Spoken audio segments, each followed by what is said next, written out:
জনাব ওলি সাহেব, আজকের প্রেক্ষাপটে আমি বলতে চাই উনি একজন বুড়া বয়সে ভীমরতি ধরা মানুষের মতো একজন মানুষ, অথবা লাভে বা লোভে উনি ওনার চরিত্র পরিবর্তন করেছেন, বিশ্বাসকে পরিবর্তন করেছেন, মুক্তিযুদ্ধকে উনি ছোট করেছেন এবং উনাকে দিয়ে যা কিছু করানো, যে কোনো কালো শক্তি যদি তার হাতে অর্থবিত্ত থাকে তাহলে করাতে পারে।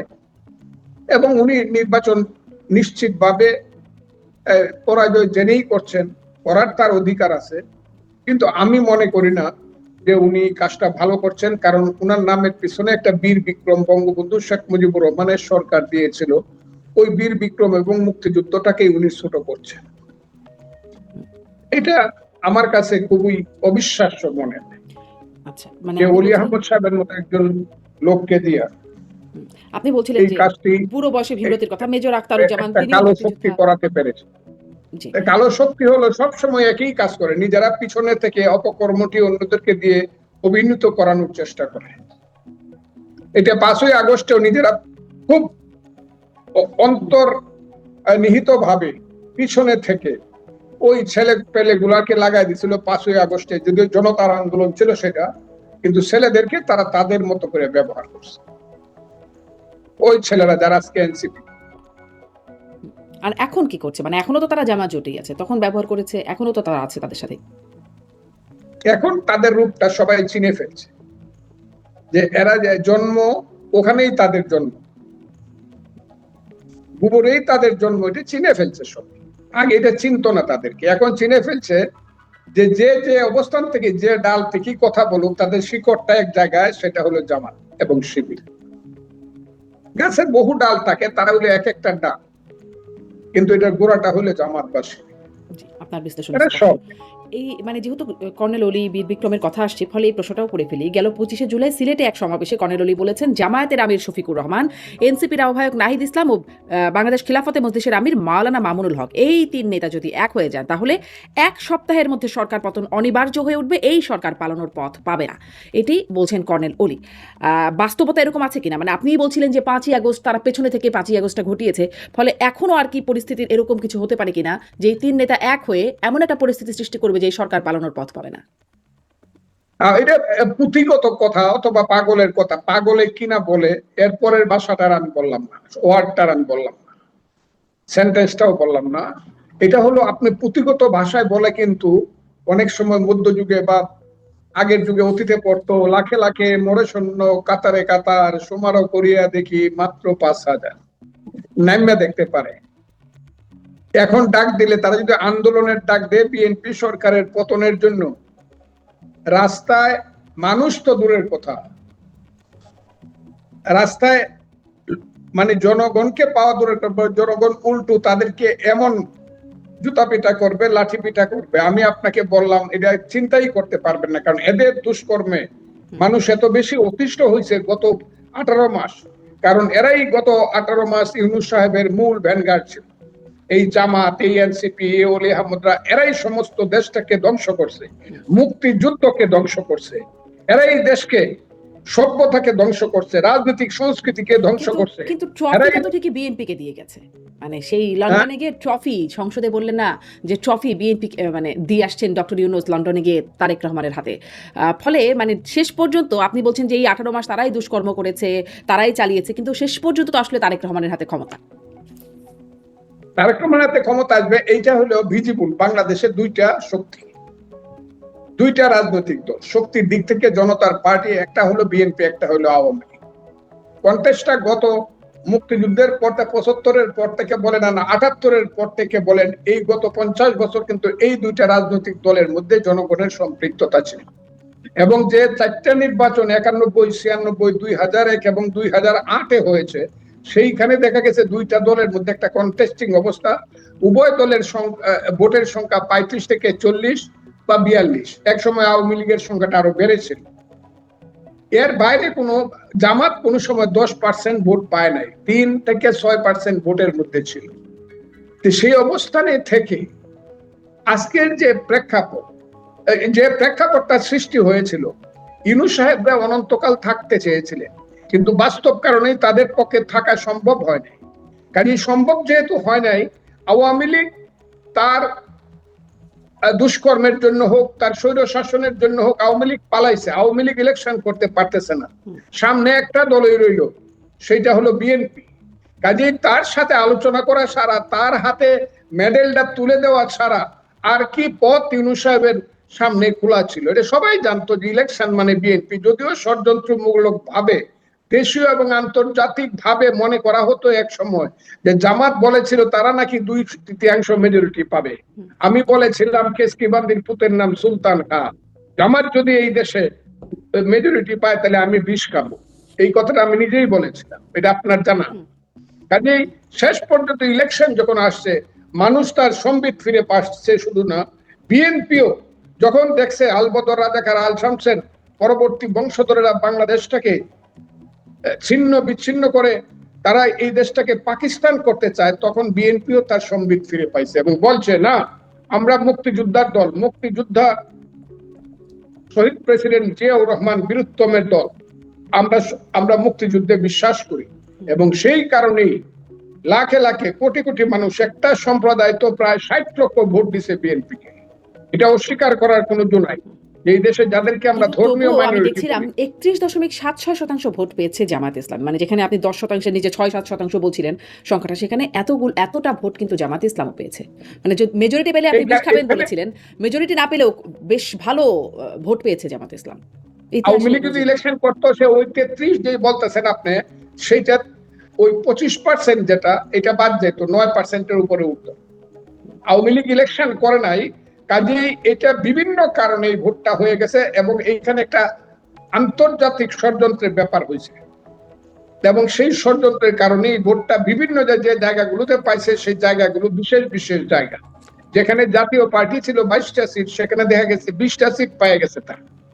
আমার কথাটা বুঝলেন? যে রংপুর জাতীয় পার্টির দুর্গ ছিল বা সেকেন্ড পার্টি ছিল আওয়ামী লীগ, দুইটাই নাই, কাজে ওই জায়গাটা তারা করতে পারছে। আর কিছু কিছু পকেট ছিল বর্ডার এলাকাতে, সাতক্ষীরা টাতক্ষীরার মতো কিছু কিছু পকেট, কুষ্টিয়ার মতো কিছু পকেট, এই পকেট গুলো মিলেই এই কাজটা হয়েছে। সেটা ভিন্ন কারণ, এই ভোটটা রিয়েল ভোট না, তাদের নিজস্ব কোনো ভোট না এটা। তাহলে যদি ধরেন এটা নিজস্ব কোনো ভোট, তাহলে আপনি বিএনপি আর আওয়ামী লীগ এর কথা বলছেন যে এত বছর তারাই রাজনীতি করেছে, যদি আওয়ামী লীগ নির্বাচনে অংশগ্রহণ করতে পারতো, তাহলে আপনার হিসেবে ফলাফলটা কেমন হতো? ফলটা হতো বিএনপি নিশ্চিতভাবে মেজরিটি পাইতো, কিন্তু সেকেন্ড পার্টি আওয়ামী লীগ, বিরোধী দল হতো আওয়ামী লীগ, আর জামাত ম্যাক্সিমাম 15টা নিচে 10টা এই সিটের মধ্যে আটকে যেত। তাহলে এই যদি আপনার বিশ্লেষণ হয়, তাহলে বিরোধী দল হওয়া থেকে আওয়ামী লীগকে যে বঞ্চিতই করা হলো, কারণ তাদেরকে নিষিদ্ধ করা হয়েছে। নিষিদ্ধ না করলে যদি নির্বাচন করতো তাইলে না হয় একটা ভিন্ন কথা ছিল, যেহেতু তারা নির্বাচন করতে পারলো না, ফলে এটি কি আসলে গণতান্ত্রিক হলো এই নির্বাচন? এই নির্বাচনটা গণতান্ত্রিক হলো কিনা আমি আপনাকে বলছি, আওয়ামী লীগকে ইলেকশন করতে দিলেই কি আওয়ামী লীগ করতে পারতো? যারা আজকে দিল্লি চলে গেছে বা কলকাতা মহান নেতারা চলে গেছে, হাইব্রিড নেতা যারা ছিল, ওই সালমান রহমান কি নবাবগঞ্জ সিট দিলেই উনি এসে দাঁড়ায় পাস করে ফেলতে পারতো? এটা কি আপনার মনে হয়? এমন একটা দগদগে গা তারা 15 বছরে নিজেদের সৃষ্টি করছিল। এইসব লোকগুলা যাদের চেহারাগুলো এমপি হিসাবে দেখা গেছে, তারা নিজের এলাকায় গিয়ে তাদেরকে শতভাবে দুলাভাই ডাকলেও ভোট করার মতো অবস্থা তাদের এই মুহূর্তে ছিল। কিন্তু আওয়ামী লীগের ভোট ছিল, কিন্তু নেতারা ভোট করার অবস্থায় ছিল। যেমন এখন আওয়ামী লীগ বলতে কি আওয়ামী লীগের নেতা নাই? মানে আওয়ামী লীগে যাদের কথা বলছেন, সালমান এফ রহমান বা হাইব্রিড নেতা, তাছাড়া কি আওয়ামী লীগের নেতা নাই? আছে। তাদেরকে গত 15 বছরের মেরুদণ্ডটা ভাঙিয়ে মাথাটা নিচু করে দেওয়া হয়েছে। আস্তে আস্তে যখন মুক্তিযুদ্ধ উঠতে শুরু করবে, তখন তারাও আবার উঠতে শুরু করবে। শেখ হাসিনা যে আসতে চায়, অত বড় বড় কথা বলছেন, একটা মাত্র কারণ, ওটা উনার বা আওয়ামী লীগের জনপ্রিয়তার কারণে না, এটা হলো মুক্তিযুদ্ধের জনপ্রিয়তার কারণে। মুক্তিযুদ্ধ ততদিন থাকবে যতদিন বাংলাদেশ থাকবে, অথবা বাংলাদেশ যতদিন থাকবে ততদিন মুক্তিযুদ্ধ থাকবে। কাজে মুক্তিযুদ্ধ যেখানে উদিত হবে, সেইখানে হবে মুক্তিযুদ্ধের রাজনীতি। আর মুক্তিযুদ্ধের রাজনীতি হলে আওয়ামী লীগ আসুক বা না আসুক, এখানে 72-এর সংবিধান আসবে, পিছনে একটা ছবি দেখা যাবে,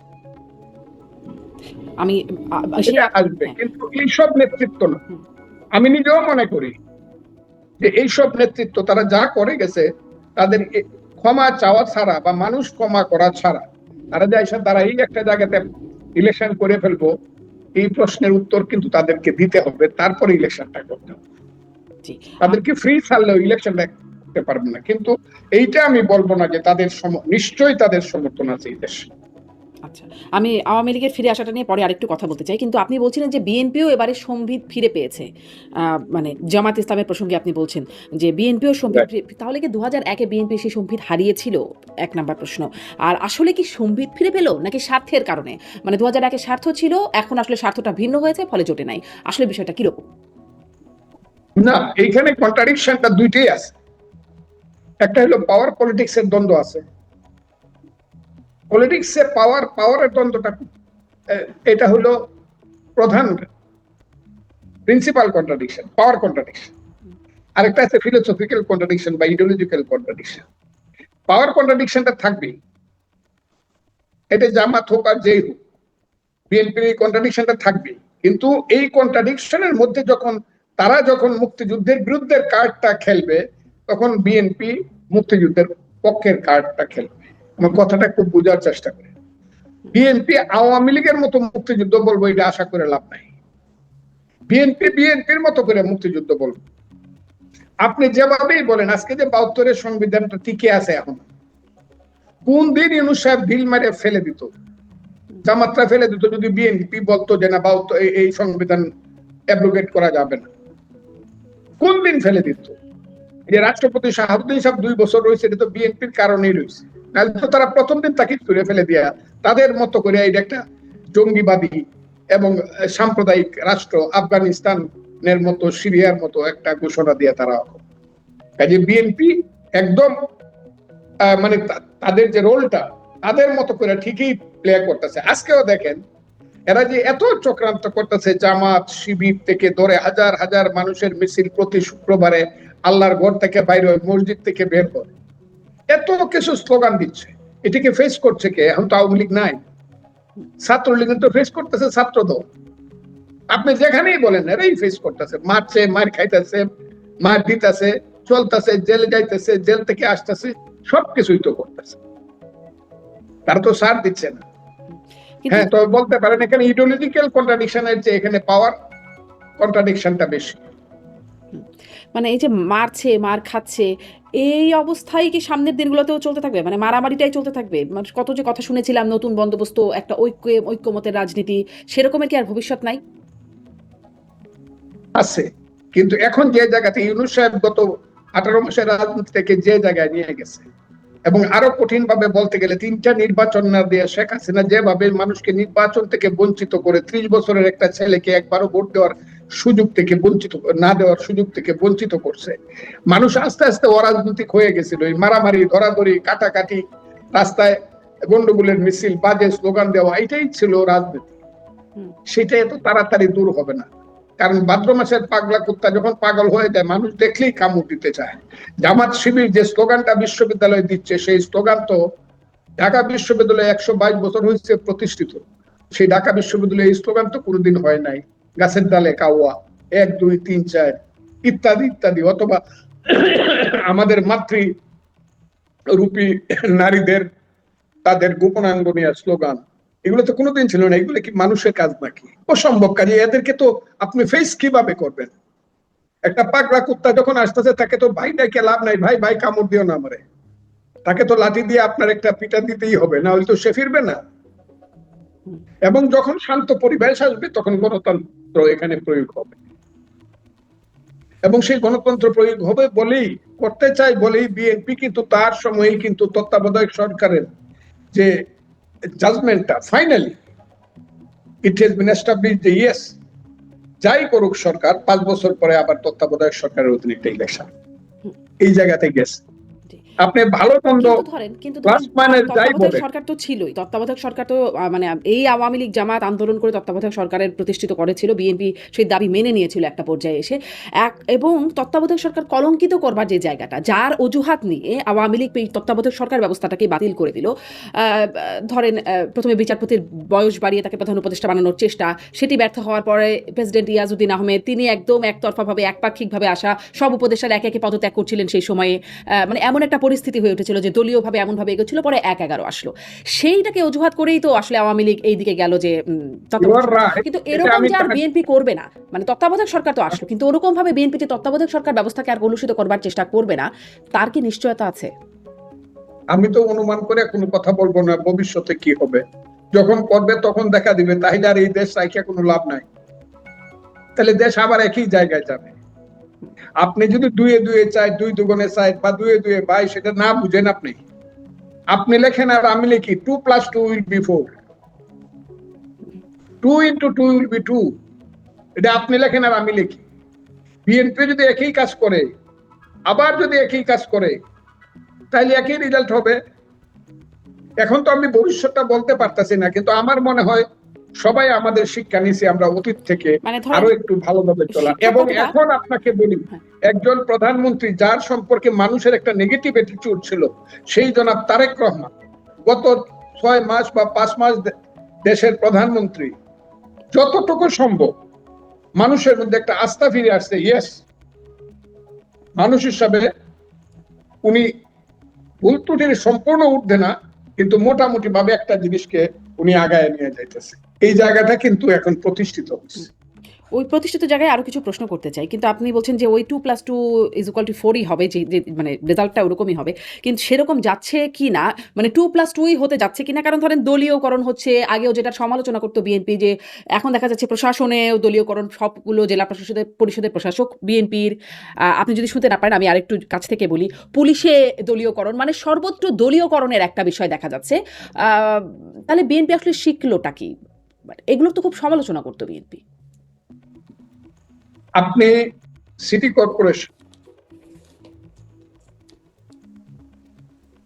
ঠিক আছে, মানলাম আপনার কথা যে বিএনপির দলীয় নেতাকে বসায় দেওয়া হয়েছে, বা জেলা পরিষদ মেয়র গুলা, জেলা মেয়র গুলা বা মিউনিসিপাল মেয়র গুলা, কিন্তু ওখানে কিন্তু অফিসিয়ালদেরকে বসানো হয়েছে। এটা তো চালাইতে হবে। এখানে যারা ছিল আওয়ামী লীগের আমলে, যাদেরকে আপনি ইলেক্টেড বলতেছেন, দে ওয়ার নট ইলেক্টেড, তারা সিলেক্টেডের চেয়েও খারাপ ছিল। তারা নিজের ভাইকেও তারা সহ্য করতে পারে নাই, যাকে চিন্তা করছে তাকেই বসায় দিছে। ওইটাও একটা প্রহসন ছিল। কাজে তাদেরকে যখন সরাইছে, সিটটা যখন খালি হইতে, তো চালাইতে হবে অ্যাডমিনিস্ট্রেশনটা। কাজে মেয়র হিসাবে যারা ছিল তাদেরকে বাদ দিয়ে প্রশাসক হিসাবে তো 64টা জেলায় বা মিউনিসিপ্যালিটিতে দিচ্ছে প্রশাসক, তারা হলো সরকারি। আর জেলা পরিষদ সাময়িক সময়ের জন্য, এবং সিটি কর্পোরেশন অলরেডি ডেট হওয়ার সম্ভাবনা আমার ধারণা অক্টোবর থেকে ইলেকশন শুরু হবে। এবং অক্টোবর থেকে ইলেকশন যদি শুরু হয়, ফেয়ার ইলেকশনে যারা আসে তারা আসবে। এবং আমার ধারণা অক্টোবর থেকে আর ইউনিয়ন পরিষদ ইলেকশন বা পরবর্তী সময়ে মেয়র, সিটি কর্পোরেশন বা মিউনিসিপ্যালিটি ইলেকশন গুলো আস্তে আস্তে হয়ে যাবে। আচ্ছা, এখানে একটু কি মনে হয়, কারণ আওয়ামী লীগ বলছে যে তারা এখন থেকে সব নির্বাচনে যতগুলোতে অংশগ্রহণ করার সুযোগ আছে করবে, যেহেতু স্থানীয় সরকার নির্বাচনে দলীয় মনোনয়ন বা দলীয় প্রতীক লাগে না, সেখানে তারা নির্বাচন করতে পারবে, মানে তাদের নেতাকর্মীরা নির্বাচন করতে পারবে। এটি আসলে প্রধানমন্ত্রীর উপদেষ্টা ডক্টর জাহেদ তিনিও বলেছেন। ফলে আসলে স্থানীয় সরকার নির্বাচনের চিত্রটা আপনার কাছে কেমন মনে হয়, কেমন হতে পারে? আমি আপনাকে বলি, আওয়ামী লীগ যদি ইলেকশন করতে পারে, যেহেতু এটা মার্কা ছাড়া ইলেকশন, স্বতন্ত্র ইলেকশন হবে, আওয়ামী লীগের যদি কেউ ইলেকশন করবে, যদি তার বিরুদ্ধে মামলা থাকে সে কোর্ট ফেস করবে, আর মামলা থাকলে ফেয়ারলি ইলেকশন করবে, এইটা তো কোনো আপত্তি থাকার কথা না। নির্বাচন কমিশন এটাতে কোনো বাধা দিবে বলে আমার মনে হয় না, সেই ইলেকশন গুলো হবে।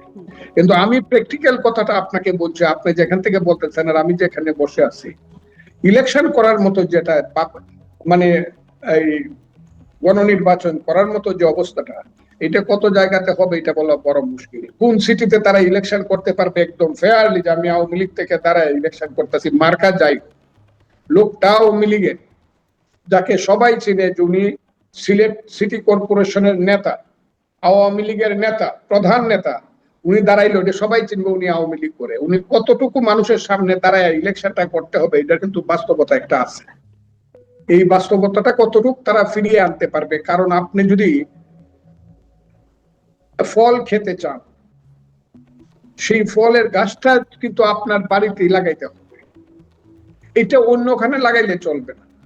এখানে সাবজেক্টিভ কন্ডিশনটা আওয়ামী লীগের কি, আপনারা দূরে থেকে যায়, হ্যাঁ সাপোর্ট আছে, মুক্তিযুদ্ধের পক্ষে 90% মতামত আছে বাংলাদেশের। এখনো যদি বলে মানুষে ধরেন এই সরকারে না, নির্বাচন কমিশন যদি বলে যে আমরা একটা রেফারেন্ডাম করতে চাই, মুক্তিযুদ্ধের পক্ষে কারা আর বিপক্ষে কারা, 71-এর মুক্তিযুদ্ধের 90 থেকে 95% ভোট মানুষ মুক্তিযুদ্ধের পক্ষে দিবে, কারণ এইসব রাজাকারের বাচ্চাদেরকে মানুষ অলরেডি গত 2 বছরে চিনে ফেলছে।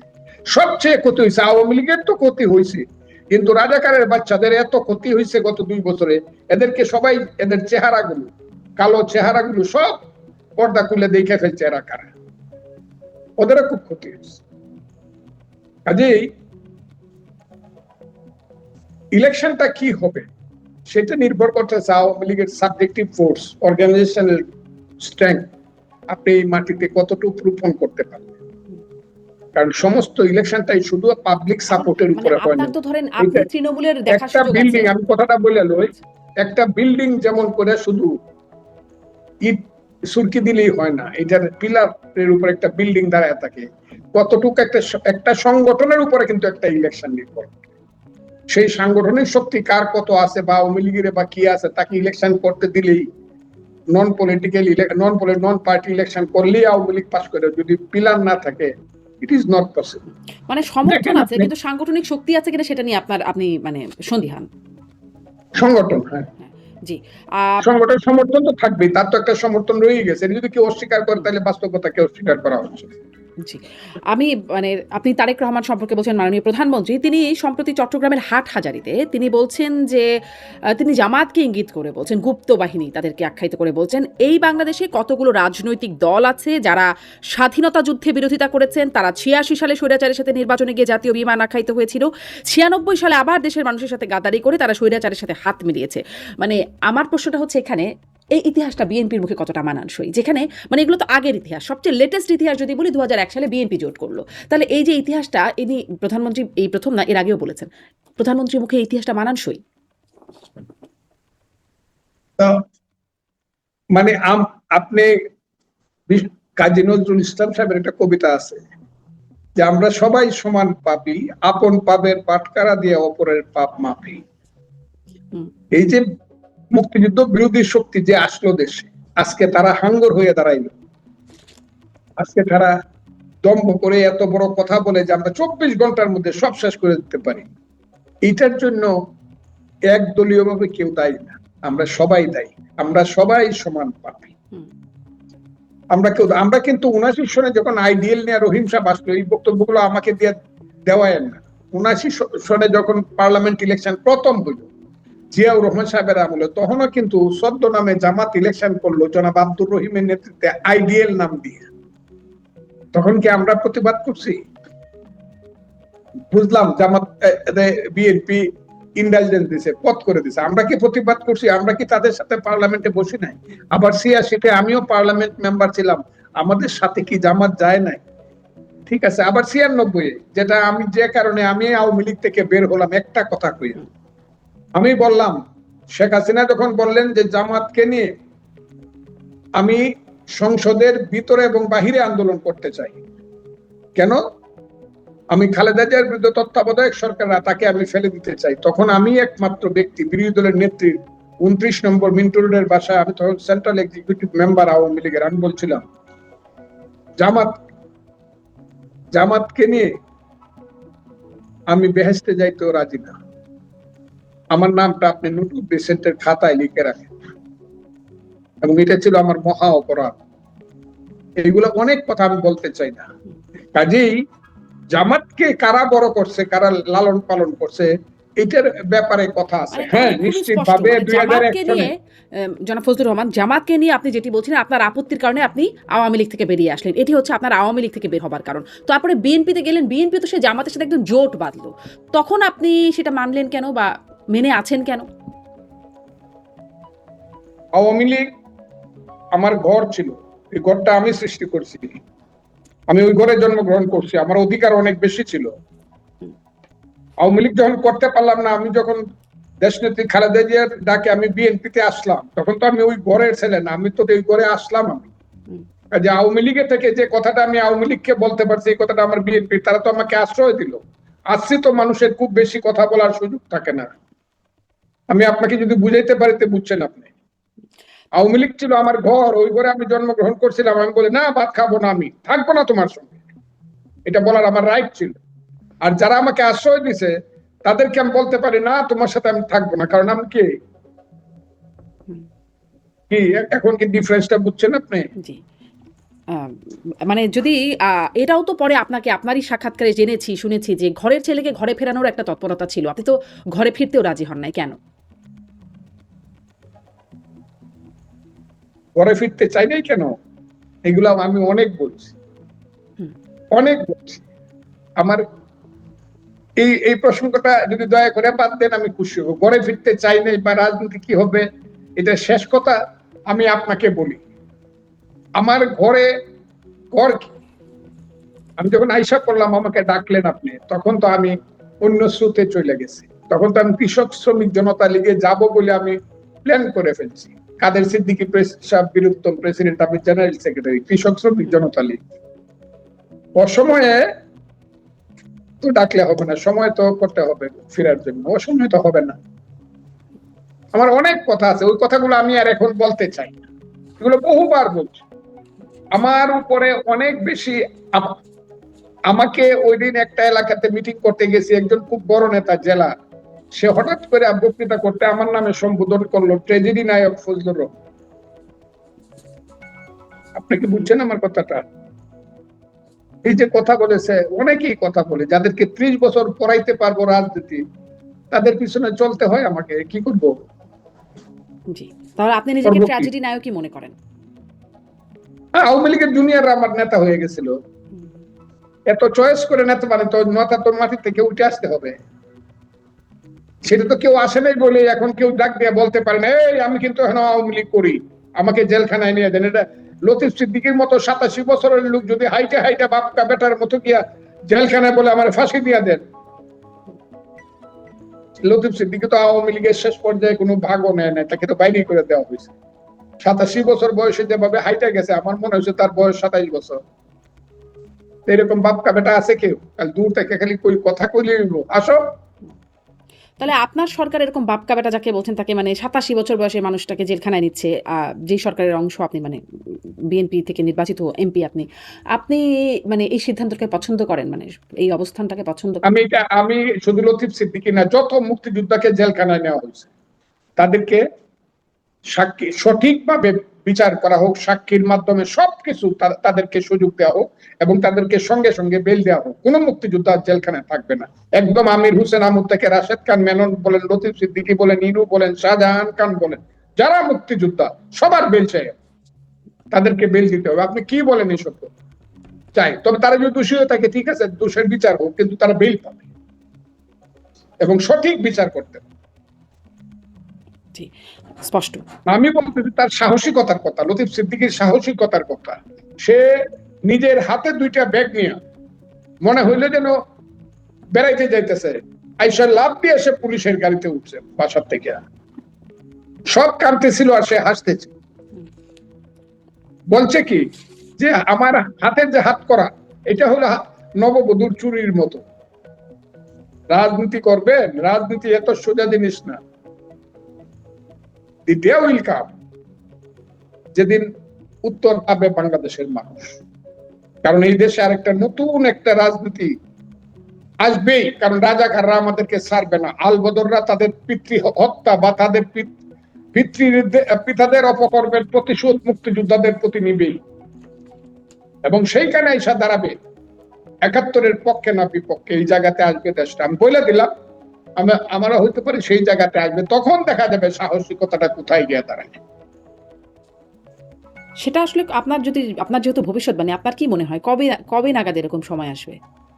এটা তো আমি বলতে পারবো না, তবে খুব বেশি দূরে না।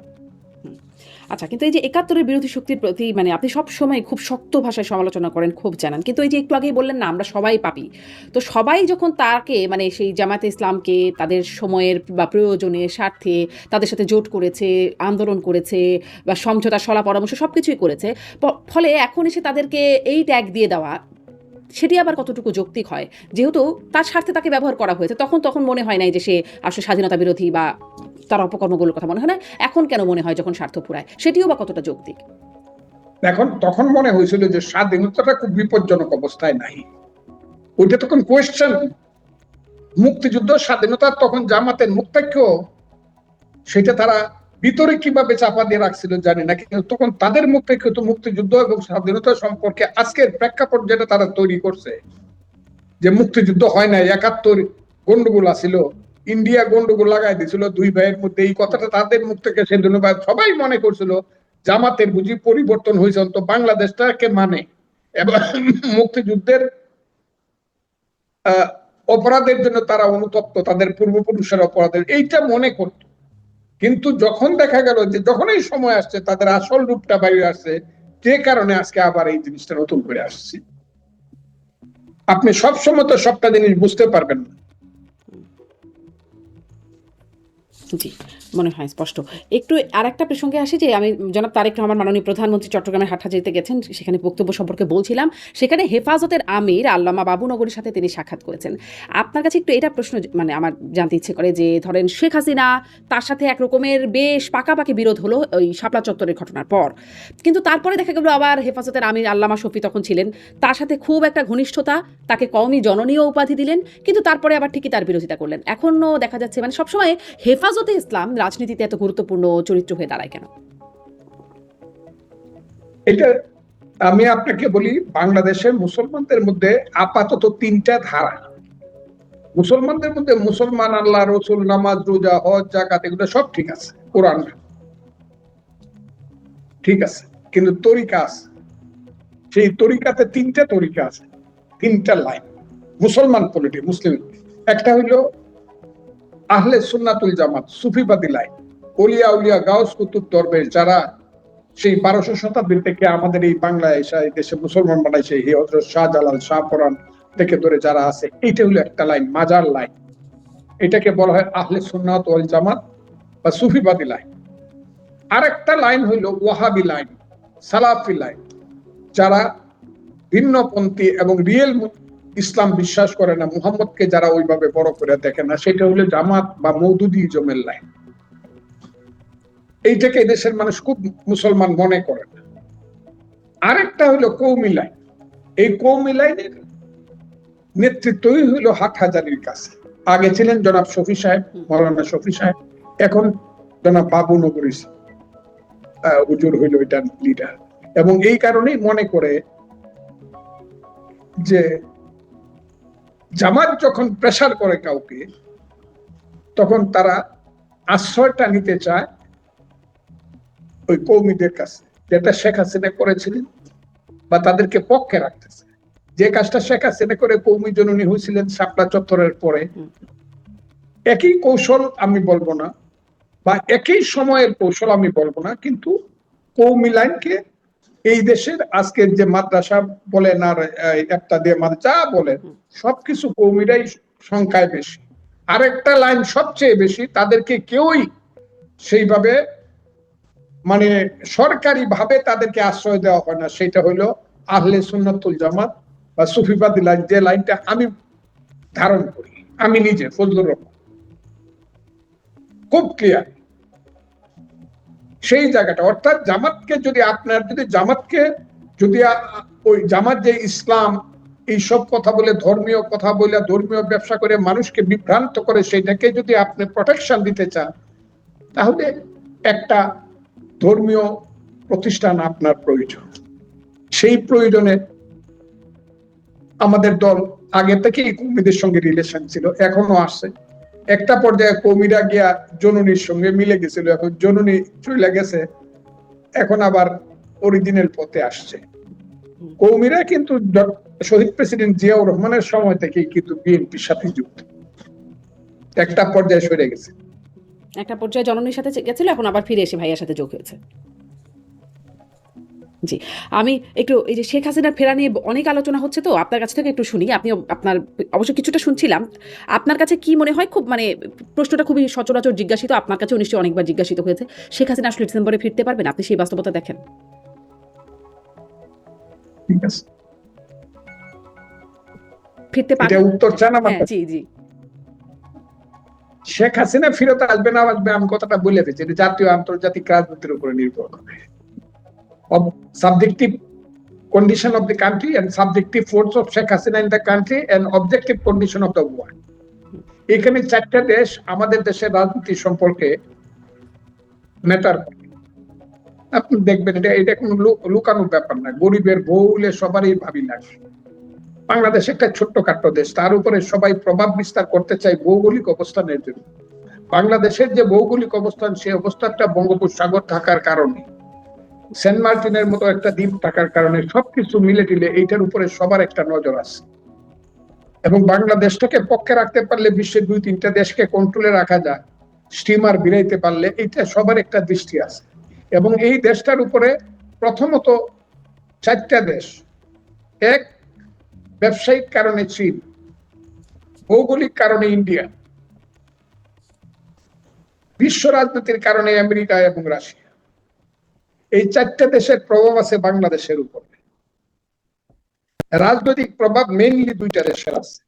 এই 2টা দেশ যদি এক হয়, আমি নাম বলবো না, এক হলে পরে আন্তর্জাতিক কারণে শেখ হাসিনা হয়তো আসতে পারে, তবে আসতে হলে she is to face the trial of the court। তাকে কোর্টে ট্রায়াল ফেস করতেই হবে, আইনের রোধ করতেই হবে। এটা হলো একটা। আরেকটা হলো যে তার সাবজেক্টিভ কন্ডিশন যদি দেশে এমন ভাবে গড়ে ওঠে যে কন্ডিশনটা সৃষ্টি হইলে পরে এই দেশের মানুষ তাকে চায়, এবং অধিকাংশ মানুষ, বেশিরভাগ মানুষ, কোটি কোটি মানুষ চায় যে ঠিক আছে, শেখ হাসিনা ভুল ত্রুটি সহ, ন্যায় অন্যায় সহ যাই হয়েছে, এই দেশে তিনি ফেরত আসুক, আইসে ফেস করুক, তার পক্ষে সেই লোক থাকে। তখন অবস্থাটা ভিন্ন রকম হবে, তখন তার দেশে আসতেও পারে। আমি এটা বলবো না কোনোদিন আসতে পারবে না, এই কথাটা আমি কোনোদিন বলবো। এটা বাস্তব কন্ডিশনের উপর নির্ভর, সাবজেক্টিভ এবং অবজেক্টিভ কন্ডিশনের উপর। সাবজেক্টিভ অবজেক্টিভ কন্ডিশন কি এখন হচ্ছে বলে মনে হয়? ডিসেম্বর সেটা যদি টাইমলাইন হয়, সেরকম কি অবস্থা দেখেন? 5ই আগস্টের সময় যা ছিল তার চেয়ে আস্তে আস্তে একটু ফর্সা হতেছে, তার পক্ষে মনে হচ্ছে আমার। আচ্ছা, কেন ফর্সা হচ্ছে? ইউনূস সাহেবের 18 মাসের শাসন, ইউনূস সাহেবের 18 মাসের অপকর্ম, ইউনূস সাহেবের 18 মাসের অন্ধকারের যুগ, মানুষ দেখছে যে যত বড় বড় কথা কইছে, আমরা নোবেল লরিয়েট ইউনূস সাহেবকে নিয়ে যে উনি দেশকে একদম সিঙ্গাপুর বানায় ফেলবো 3 মাসের মধ্যে, মানুষ দেখছে না এটা সত্য না। যেমন ইউনূস সাহেব এই দেশে যে অপকর্ম করছে, যে ক্রাইম এই দেশে সৃষ্টি করছে, এই দেশের যে মানুষের যে কালচার, পলিটিক্যাল কালচারটা যেভাবে নষ্ট করছে, সেই কারণে মানুষের মধ্যে এখন তুলনামূলক একটা প্রশ্ন আসতেছে। কিন্তু ইউনূস সাহেব তো চলে গেছেন, এখন তো তারেক রহমান সাহেব আছেন প্রধানমন্ত্রী, বিএনপি। তারেক রহমান সাহেব যদি ভালোভাবে চালাইতে পারে, তাহলে শেখ হাসিনা বা তাদের রাজনীতি আসা কষ্ট হবে। যদি তারেক রহমান সাহেব এবং তার সরকার যদি মানুষের মোটামুটি একটা মানে সমর্থন নিয়ে যদি দেশ চালাইতে পারে গণতন্ত্রের ভিত্তিতে, তাইলে তাদের কষ্ট হবে। It is not so. তো সেটা কি হচ্ছে? মানে তারেক রহমান মোটামুটি ভালো চালাতে পারছেন? আমি এখন বলতে পারবো না, কারণ শিশু হামাগুড়ি দিতেছে, আগে হাঁটতে হাঁটতে দেন, 5 মাস তো মাত্র হামাগুড়ি দিচ্ছে। শেষ বিষয় কথা বলি।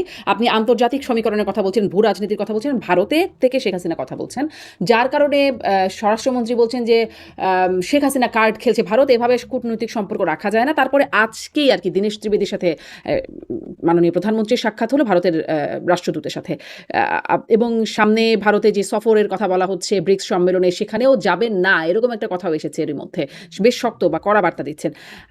আপনার কি মনে হয় আসলে শেখ হাসিনাকে ইস্যু করে বা শেখ হাসিনার রাজনৈতিক তৎপরতাকে ইস্যু করে ভারতের সাথে সম্পর্কটা খারাপ হয়ে যাওয়া, সেটি আসলে কতটা যৌক্তিক?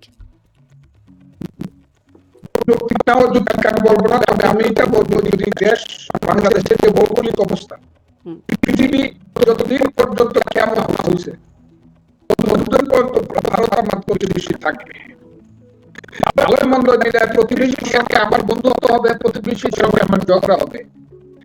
মেক্সিকোর সঙ্গে বর্ডার নিয়ে আমেরিকার ঝগড়া হয়, কানাডার সঙ্গে হয়, আমার সাথে তো হয় না, ভারতের সাথে হয় না। যেমন পাকিস্তানের সঙ্গে আফগানিস্তান, দুইটাই মুসলমান দেশ, কিন্তু প্রত্যেকদিন গোলাগুলি হয়। আবার প্রতিবেশীর সাথে মিল। যদি বাংলাদেশকে সঠিকভাবে চলতে হয়, নিশ্চিতভাবে ভারতের সঙ্গে বন্ধুত্বপূর্ণ সম্পর্ক রাখতে হবে, এটা আমি মনে করি। আর প্রতিদিন ঝগড়া করে প্রতিবেশীর সঙ্গে কোনো শান্তিতে থাকা যায় না। ঠিক তেমনি ভারতকেও যদি পেটের এটাকে ক্যান্সার না বানাইতে হয়, ছোট্ট ক্যান্সার না বানাইতে হয়, তাহলে বাংলাদেশের সম্পর্কে সুসম্পর্ক গড়ে তোলার চেষ্টা করতে হবে। অর্থাৎ প্রতিবেশী সুলভ একটা সুসম্পর্ক রক্ষা করতেই হবে। কেউ কারো মনিব নয়, কেউ কারো গোলাম নয়, বন্ধুত্বপূর্ণ সম্পর্ক রাখতে হবে। নিশ্চিতভাবে ভারত আমার যে 25-22 গুণ বড়, নিশ্চিতভাবে তার অনেক বড় শক্তি, এটা ঠিক আছে। আমিও বুঝি, আমি অবুঝ না, আমিও বুঝি।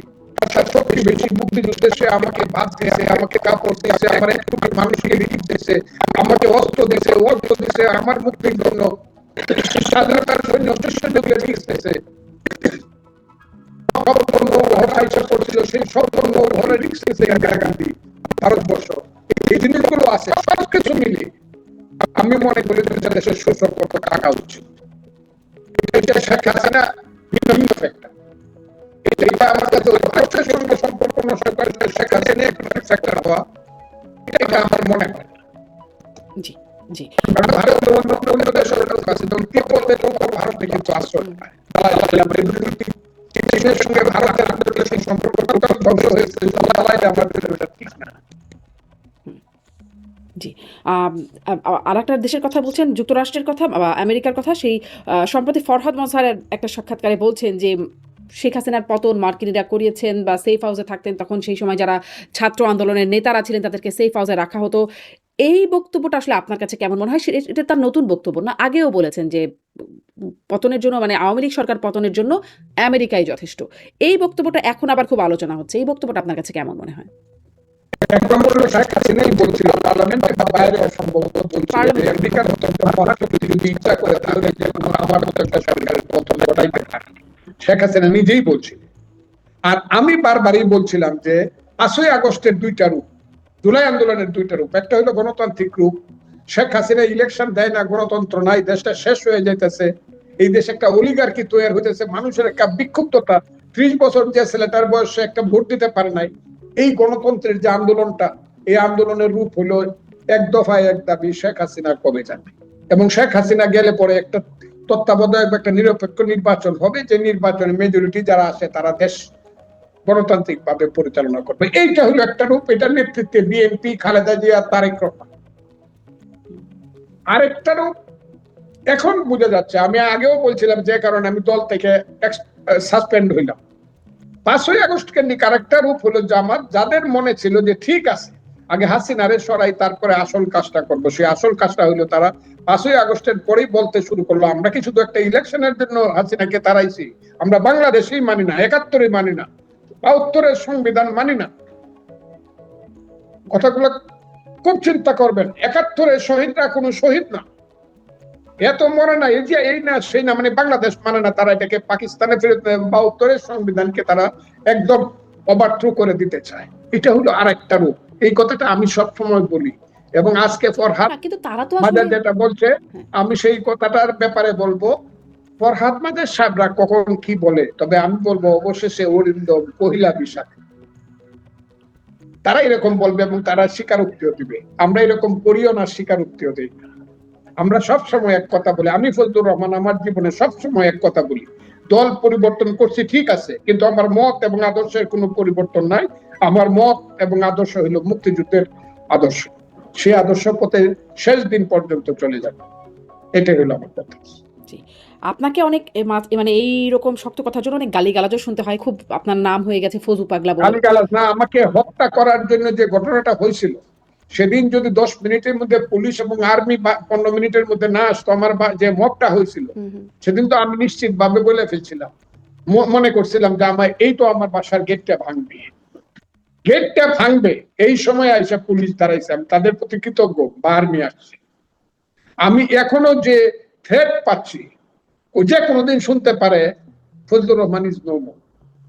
আজ আপনারা এটা চিন্তা করতে পারবেন না কি অবস্থাতে থেকে কি কথাটা বলতেছি। এই কারণে বলতেছি যে আজ থেকে 55 বছর আগে 23 বছর বয়সে মৃত্যুর জন্যই গেছিলাম, নিজের জীবন দেওয়ার জন্য। আমি বোনাস লাইফটা দেশের জন্য দিয়ে যেতে চাই বলে আমি সত্য কথাটা সঠিকভাবে বলতে পারতেছি। এটাই হলো আমার কথা। থ্রেটটা সুনির্দিষ্টভাবে কোত্থেকে আসছে বা আপনি আইডেন্টিফাই করতে পারেন কে আপনাকে থ্রেট দিচ্ছে, মানে তাদেরকে আইডেন্টিফাই করতে পারেন? এটা যারা স্বাধীনতা বিশ্বাস করে না, সাম্প্রদায়িক জঙ্গিবাদী শক্তি,